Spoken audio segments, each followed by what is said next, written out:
Dear you, I've been thinking about how life has a way of testing us quietly.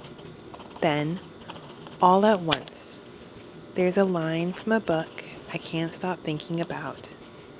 In love, we find out who we want to be.